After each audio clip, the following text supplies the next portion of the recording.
This is Jeffrey B. Geisner, founder of the Jewish Culture and Holocaust, October 7th, and Stand Against Hate International Communities. Thanks for joining me for my latest film, Walking on Blood, with special guests Betty Goodfriend, Dinah Battle, and Rosa Golenstein, survivors from the killing pits and ghettos of Lithuania during the Holocaust, 1940 to 1945. You'll experience how the Lithuanians, not just the Nazis, killed tens of thousands of Jews and were eager collaborators when the Nazis invaded the country. You also understand how the current government of Lithuania continues to prop up World War II figures like Jonas Noriega, who personally directed the killing of more than 10,000 Jews prior and after the Nazi invasion. You see monuments and plaques everywhere around government buildings and offices during the filming, 2023, treating these men as heroes and not the killers they were. One of these is Jonas Noriega, a word of caution and a trigger warning. Content includes Holocaust material and scenes for mature audiences only of 16 and older. Some scenes may trigger intergenerational survivor trauma or PTSD issues, so view with caution. Please help us share this film widely and subscribe to our YouTube channel. You will be automatically notified of new releases. We must all do our part to counter Holocaust denial and revisionism, while also standing against hate of any kind. I hope that you will find Walking on Blood informative. It provides valuable lessons that we all need to hear now. We pray for our soldiers in the IDF and our brothers and sisters around the world fighting to keep Israel and the Jews safe. We will name our killer Jonas Noriega. Jonas Noriega, hero of the Lithuanian government, the world leaders in Holocaust lies. But this time, their lies won't work.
The best place to start exploring Yiddish culture in Vilnius is 7 kilometers out of town in the suburb of Panarai.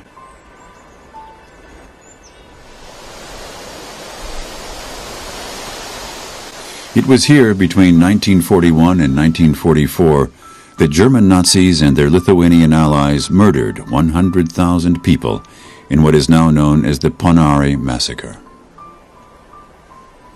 70,000 of the victims were Jewish.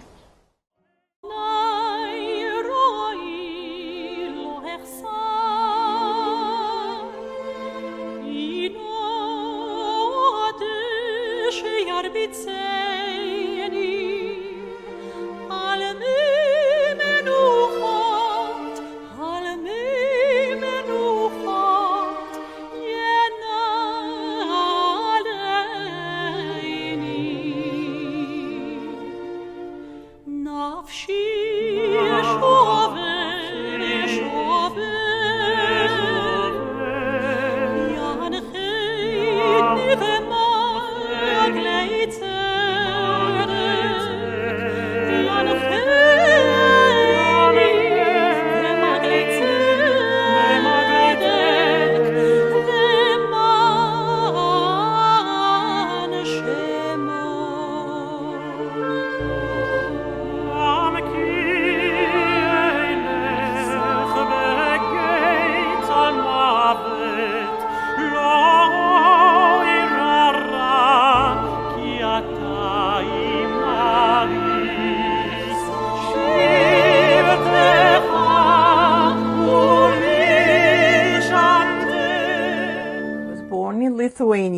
in a small town outside of Kovno, or in the Lithuanian language, Kaunas, Kaunas, born in 1927, February 18th, 1927.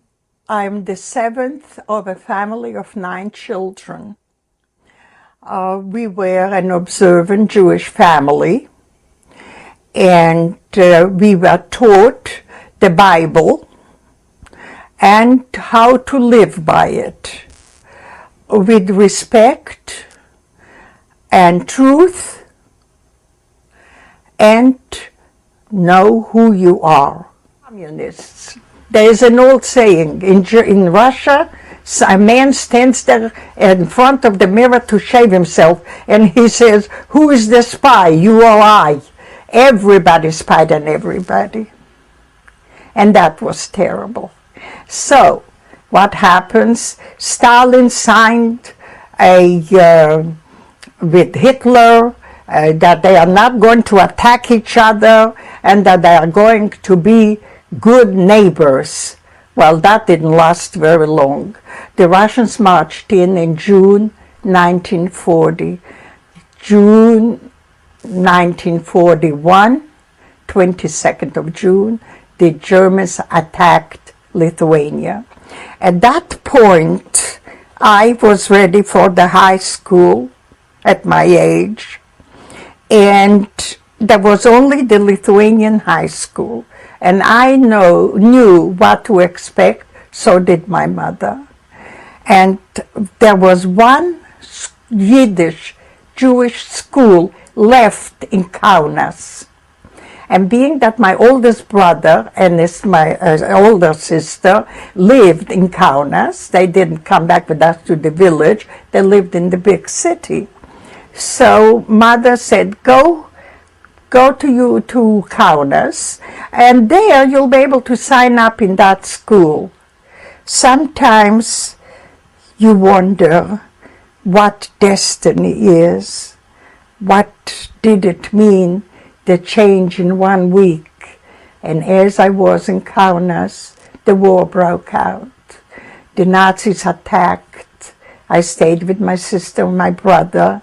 When we found out that we are really in great danger, we packed up a few things and we took the road. Everybody said, if you'll get into Russia, nobody's going to kill you there.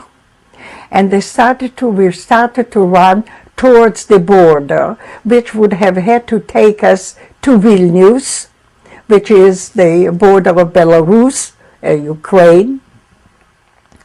And as we came closer to Vilnius, about 50 kilometers or so, we saw some people coming back. And we asked them, why are you coming back? They said the Nazis had a different plan. They circled around Lithuania.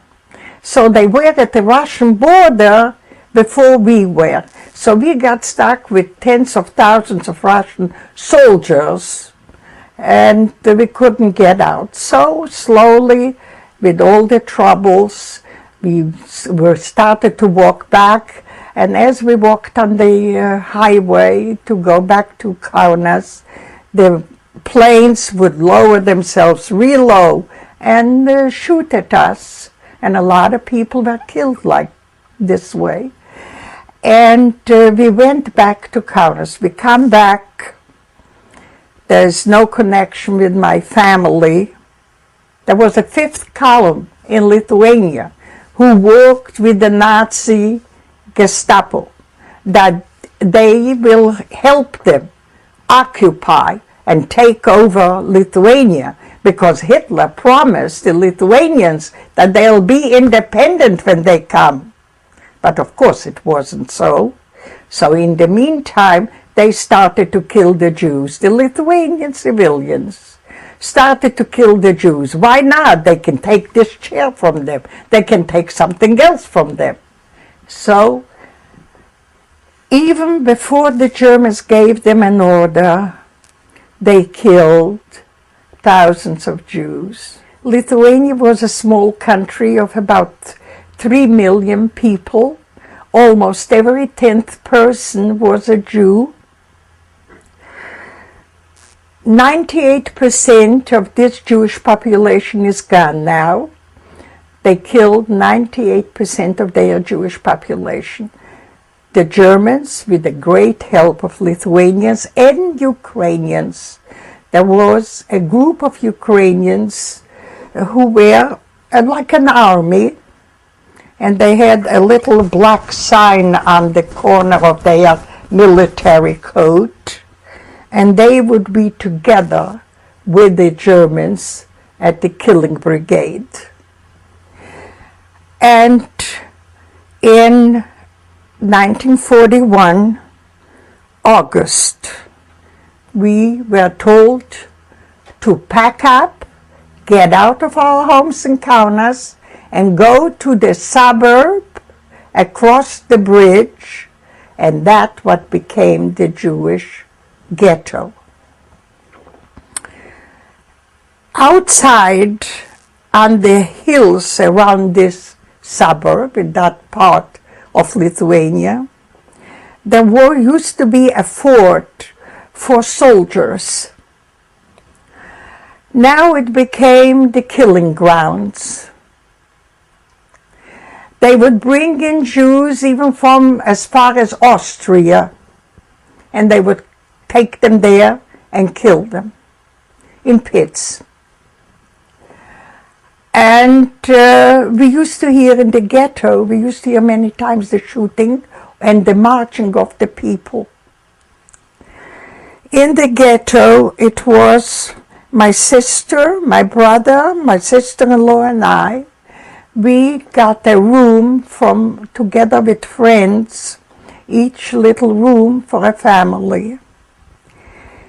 And the ghetto we were closed in, and we were guarded by Lithuanian and German guards all around where the ghetto was, outside.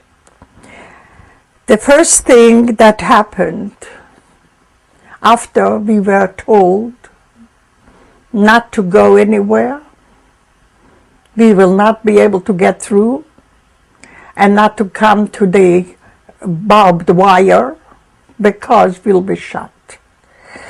They started to give out orders. First order: we need doctors for this and this part. We'll take you out to work. We need professors from college in this and this field. May all those men come and register.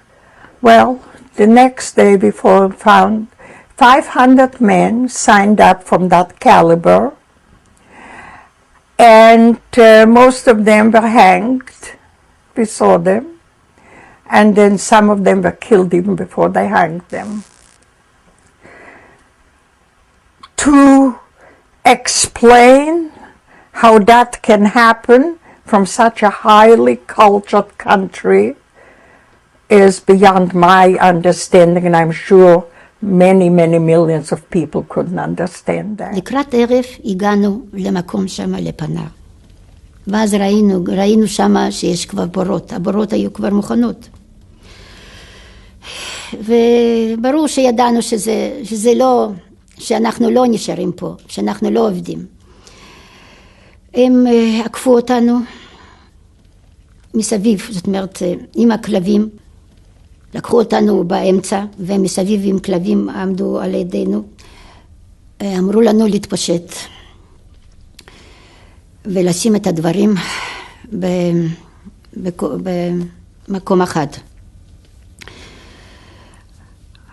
כל אחד התחיל להתפשט.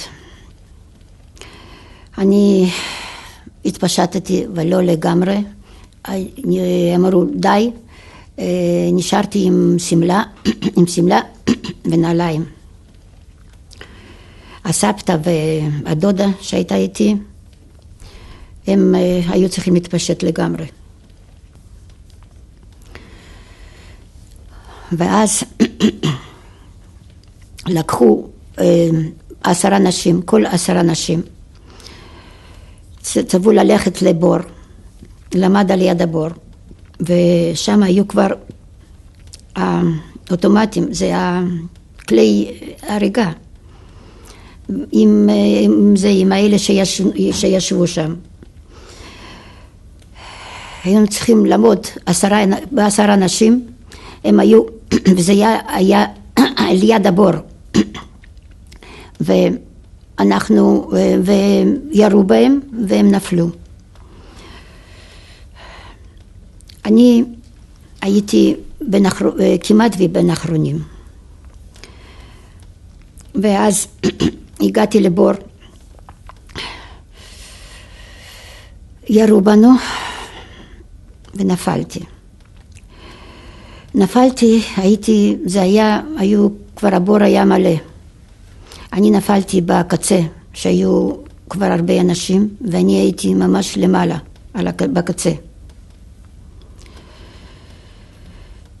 ואז הסתכלתי וראיתי הכל, זאת אומרת, ישבתי, זאת אומרת, התהפכתי איך שלו, והתיישבתי על המתים.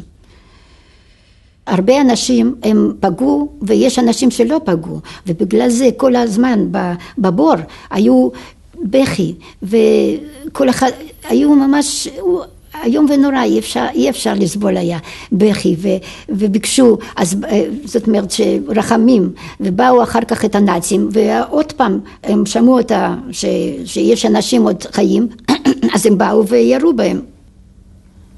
7. בת 7 הייתי.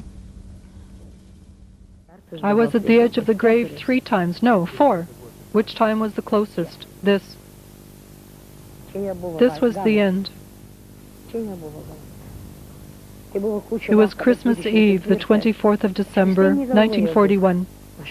I wasn't about to run away. I was an old woman, 11 years of age, and an old woman. I was unhappy. I couldn't understand what was going on. It was terrible, and it doesn't leave me. Sometimes I see this massacre in my dreams. We were stood beside the grave, machine guns started shooting, and I fell. In the night I crawled out from among the corpses. The killers, the white ribbons, were celebrating, drinking schnapps. They were celebrating beside the pit, beside their victims. They were singing. It was Christmas Eve. It was December the 24th. I have to say the truth. I didn't see any Germans at the grave, only Lithuanians.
A cluster of overgrown mounds on disused land marks the site of a massacre. Here, outside the city of Kaunas, Lithuania, lie the remains of an estimated 5,000 Jews. Over 70 years ago, they were rounded up, marched to this spot, and killed by their own countrymen, says Ruta Vanageita. But such things have not been talked about in Lithuania before now. Vanageita is a best-selling author, and she's written a book on Lithuanians' complicity in the Holocaust. 5,000 citizens of Lithuania killed by another couple of hundred of our citizens is not an important part of history. It's the first mass murder site in Lithuania ever. So it is worth of just this kind of stick and in the private territory, and the feasts are being organized there. It just says a lot of bad things about my country and about the attitude to the people who were killed. On the outskirts of Vilnius, a local resident recalls his grandmother's account of what she witnessed. Nearly 2,000 Jews were murdered here. My grandmother told me that they drove the Jews past that pond over there. Then they collected their valuables, their glasses, earrings, wedding rings, and so on, and they led them into the forest and made them line up. There were women carrying babies among them. Then came the machine gun fire, ta-ta-ta, and they all fell into the pit. My grandmother told me the pit was as full of bodies as a bowl with soup.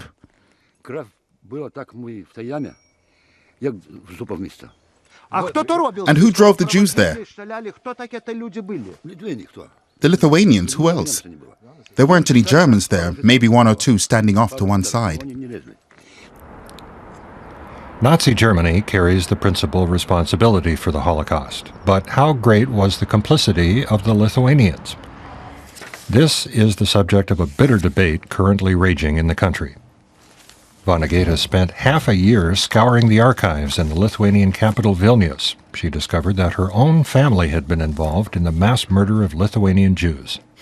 I realized that, my grandfather, who was a hero, was anti-Soviet and suffered for Lithuania, also was not, I wouldn't say the perpetrator or the killer, but he was one of the people who made this massacre possible.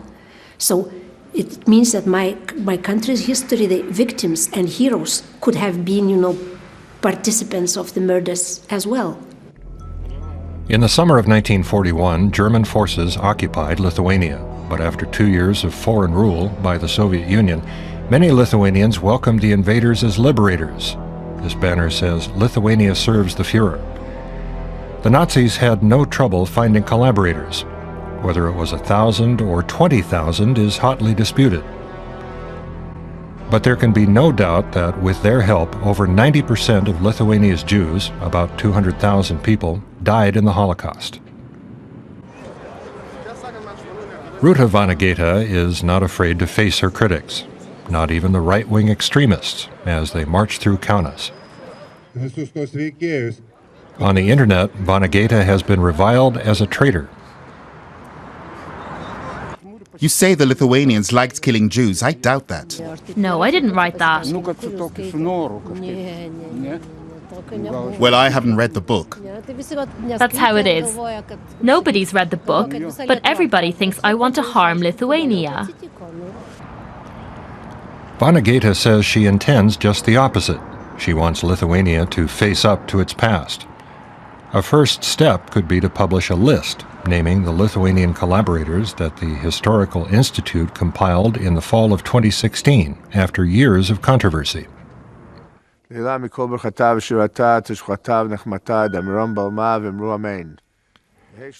Zurov recites the Mourner's Kaddish, a Jewish prayer for the dead. His great-uncle was among those murdered in Lithuania. As director of the Simon Wiesenthal Center in Jerusalem, Zurov is one of the principal Nazi hunters.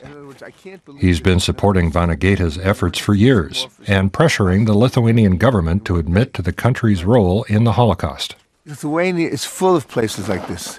This is no different than dozens and dozens and dozens, more than 200 such places. Beautiful forests. In the middle of a beautiful forest, all of a sudden you have a mass murder site. The Jews were never considered, our citizens, people like us, that the memory should be respected. They were, they deserved what they got. That is it. I mean, people wouldn't say it openly, but why the places are neglected, never visited, and you see that nobody even give a thought that these people are there. They were not brought to nice cemeteries. They are there in 5-6 layers. Ruta Vanageta and Ephraim Zurov say the situation is unacceptable. They intend to carry on until Lithuania is ready to face its past. Lithuania's capital, Vilnius, is celebrating its 700th anniversary this year. Now, much of that history was created by its Jewish community. Vilnius was long known as a center of Jewish culture and learning. lending its name to the great 18th century rabbinical scholar, the Vilna Gaon, and earning a name as the Jerusalem of the North. But it is also a scene of Jewish persecution and tragedy, culminating in the Nazi liquidation of the Vilnius ghetto in September 1943. So this week, Lithuania and Jewish leaders also marked that somber anniversary. And among those who took part in marking that there as a guest was Professor Dina Porat, emeritus in the Department of Jewish History at Tel Aviv University. She joins us now from the town of Ramat Sharon in Israel. Professor Porat, thank you for joining us. Well, tell us a little about going to Vilnius and how you see the significance that during this year of celebration of this, Lithuania also marked the anniversary of that tragedy of the Jewish ghetto there. Yeah. Thank you for having invited me to speak about this really moving Memorial Week. I can call it a Memorial Week because near the Kovno ghetto, the ghetto in the city of Kovno, the killing site in the 9th Fort was a place a delegation of about 100 people who came from Israel, stayed, spoke, described again what happened to them, put flowers, etc. And then a walk during the Kovno ghetto. And then Vilnius, which you mentioned quite rightly, was the place called not only Jerusalem of the North, but the Jerusalem of Lithuania. A vibrant Jewish community, creative, with all political use, with all forms of writing, creating, etc., lived there for hundreds of years and was executed, one may say, in the summer of 1941, and then its end in the summer of 1943. So we went to Ponar, to the place near Vilna where the killing took place. And again, the prime minister came, ministers, ambassadors, flowers, speeches. I think I can say, that, sir, a minute before we started, just a minute ago, I got word from the Israeli ambassador in Lithuania to the effect that today and yesterday, the Lithuanian government decided to commemorate better the contribution of Lithuanian Jewry to adopt the IHRA working definition of anti-Semitism, to have mutual projects, to honor Jews who fought back in the ghettos of Lithuania, Vilna, Kovna, Shavli, and the others. So I feel a change. Right. I do feel a change. How there is you see, 80 years have passed. There is a third generation. The third generation is more open to acknowledge what happened. It's not their fault. Right. It's not their fault. And they are open to acknowledge what happened, to confirm and I understand and face the fact that Lithuanians killed Jews. Okay, well, let me ask you that, Professor Porat, because one of your fellow guests there, the Yad Vashem chairman, Danny Darian, spoke in Parliament. He did compliment Lithuania, just as you're doing now, but he also said Lithuania also has to, for example, stop the glorification of some of those men, similar to the story we saw about Ukraine before, some of those Lithuanians who collaborated with the Nazis and are still regarded as heroes by some in Lithuania.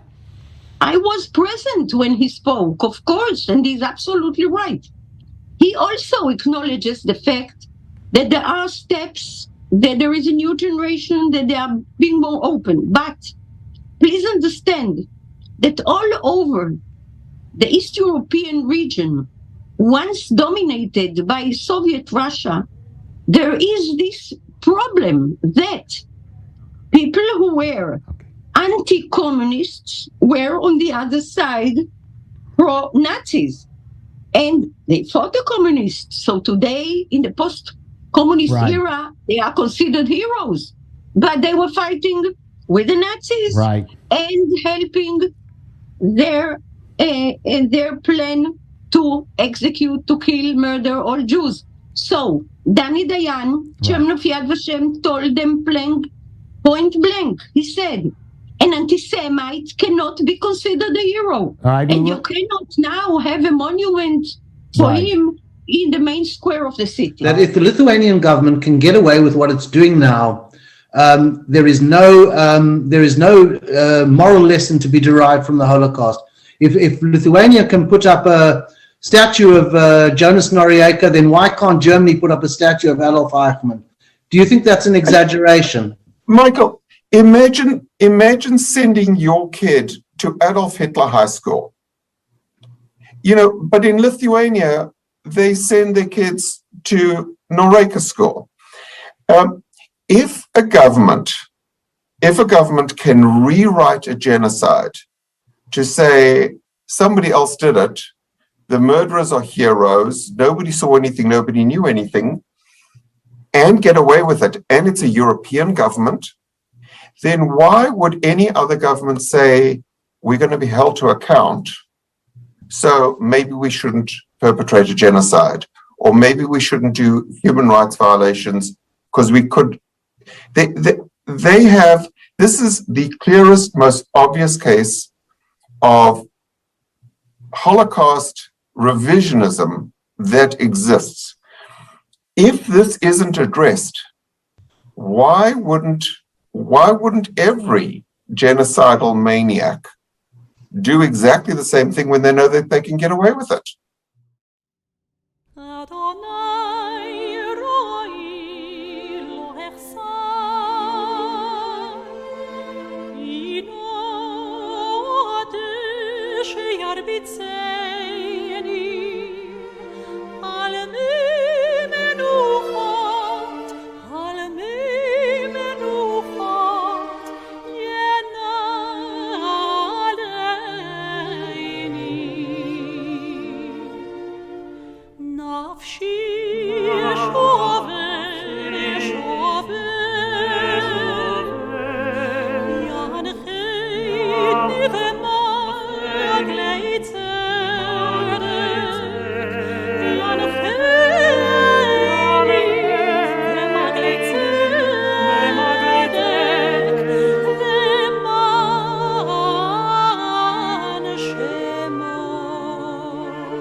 השכיבנו אדוני אלוהינו לשלום, השכיבנו אדוני אלוהינו לשלום, השכיבנו אדוני אלוהינו לשלום, השכיבנו אדוני אלוהינו לשלום, והעמידנו מלכנו לחיים, לחיים, ופרוס עלינו סוכת שלומך,